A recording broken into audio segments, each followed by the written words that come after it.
Well, sir, my first platform is that of transparency. Sunlight is the best disinfectant. Sunlight and light makes those who makes these kind of corrupt deals, they are done in the dark. They are done in back rooms. So I will promote, and with all the powers of persuasion that I have, bring to light all public transactions and negotiations shall be made in public. There shall be no more of these, and many of the union people may take this wrong, but we have to understand where it's coming from. Anytime you close the doors and have backroom deals with public money being spent on some of these union contracts that I'm using as an example, as in New Jersey, then that breeds corruption. So therefore, there will be no question of corruption and no question of honor if all negotiations made with public monies are done transparently and out in the open for the public to review. It's our money. It's our money. You cannot spend my money without my express permission through that of my representatives. And so as a representative in the United States Congress, there will be no backroom deals made with public money, barring those naturally of national security and common sense. Because I've always said that corruption starts at the top and trickles down. But liberty started at the bottom. That's right. And trickled up. So we can't forget those things. One other thing, there's so much talk about term limits in the present last couple elections. What do you think about term limits? Well, sir, that question was posed at the Constitutional Convention. And so in the Constitution, there's a clear definition of what term limits are. 2 years for the Congress, 6 years for the Senate, 4 years for the President. They're all term limits. The vote. The power to exercise term limits rests with the voter. Right. If you want to have a term limit, then you have to come out and vote. But there's a but there. The real solution, sir, lie in the committees. And what we don't have is we don't have enough citizens being involved in participatory government. And they need to get involved in the committee level. They need to join their local committees. If you're a party member, be it the Republican Party, Democrat Party, Independent, Conservative, or whomever, you need to turn around and pick up a petition. Walk around your neighborhood, sign that petition to be a committee person, and then now you will be a committee person on that committee, and then you're the person who selects who the party leaders are. You're the person who screens and vets candidates. And so therefore, if you're the person who are involved by committee, who pick and groom the candidates you want representing to you, and then present them for the vote, they are elected. But when the party bosses select candidates and backroom deals, then we do not have elections, we have selections, and that's why we have voter apathy, because they don't feel that they have any skin in the game.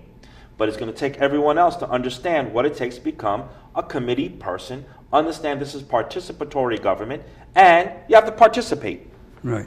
But there again, because I've been in committees in both parties, with both parties. And regardless whether you're in committee or not, as long as you belong to that party, you follow the edicts of the party. So again, I don't know if that's the cure for that purpose. There's got to be another way where it can be done in a different way, where it's not demonstrated, it's not orchestrated by party leadership. Right. And I hear exactly what you're saying. So there's two ways. We either use the system that we have for our advantage, or we dispel with the system. Now, what it is that, as you said, in the committee participation, you have those who rise to the party leadership and then run it as if it was they were members of the Sopranos. Well, we are not the Sopranos. We are the Republican Party. Right. And again, so I have to interrupt you. Okay. What's the next question? My question. Let's get down to the seniors. The seniors are they're the ones that are being hit the most in these hard economic times. As a congressman, what do you propose as far as taxes are concerned? Because I know our state politicians have vowed that they would put a cap on the seniors' taxes. In other words, when you reach 65, your taxes are frozen. I mean, I would go along with that, but still don't think that because by that time that happens, our taxes will be the sky high anyway. So if they can't afford them now, how are they going to afford them tomorrow? So they should be maybe retroactive for seniors. I mean, it all comes with the income. It depends on your income. The mandates that are passed for the school taxes. I mean, the mandates that are not funded. I mean, these are all things that. How do we resolve these things? How would you as a congressman would address these things? Yes, sir. First of all, we have to begin with telling the truth. And the truth may be painful, the truth may be hard to take and to absorb and to process. But nevertheless, you cannot come with a correct solution if you don't begin with the truth of the matter, and the fact of the matter. The fact of the matter is the Social Security system is broke.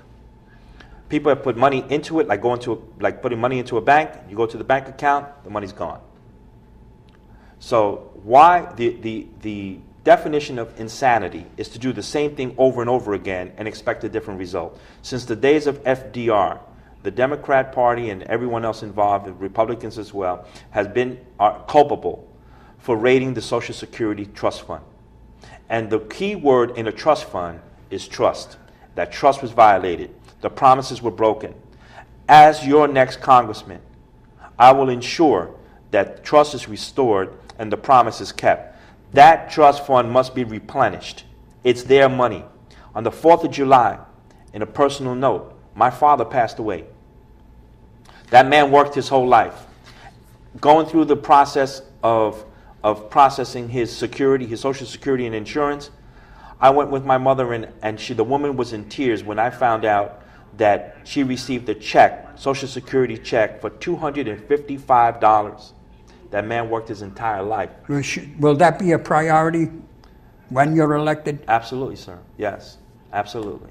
We have the money to replenish that fund. You know why? Because just by the waste and fraud and multi-billion-dollar study of the sex life of gnats in the Congo. All right? Why are we worried about that? We should just restore the monies that are due, because these people, these seniors, these seasoned citizens who are from the greatest generation, money was taken from them and stolen. That's robbery, and I will ensure that that money is returned to them. Well, because people don't understand. Maybe some politicians don't understand that they claim that by mid-century, there'll be more old people in this country than there will be the young. There will be more people over the age of 60 than there will be young. That's right.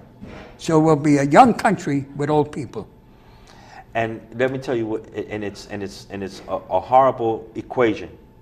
But when you have a government that does not care for those of the older generation, then they will let them waste away and see them as a burden and let them to die. Okay, and I think we have to care. Questions I wanted to ask you before we get out. Sure. What do you think of, to get more up to date, what do you think of the building of the mosque in close proximity to Ground Zero? Okay, sir. Now, my background is in counterterrorism security. As you know, I speak a little Arabic. I'm a scholar and understand the religion of Islam and Wahhabism, and I know the different degrees and denominations. Succinctly put, the Cordoba project is not really a mosque. Okay, Tony, I'm afraid we're going to have to stop you there. I want to thank you for coming. It's been great. Perhaps I'll have you on back soon, this time as a congressman. Yes, sir. I appreciate that very much. Thank you. Thank you for watching. Hope to see you next week when we'll have another great show set up for you. Please watch it on Thursdays and Fridays at 5:30.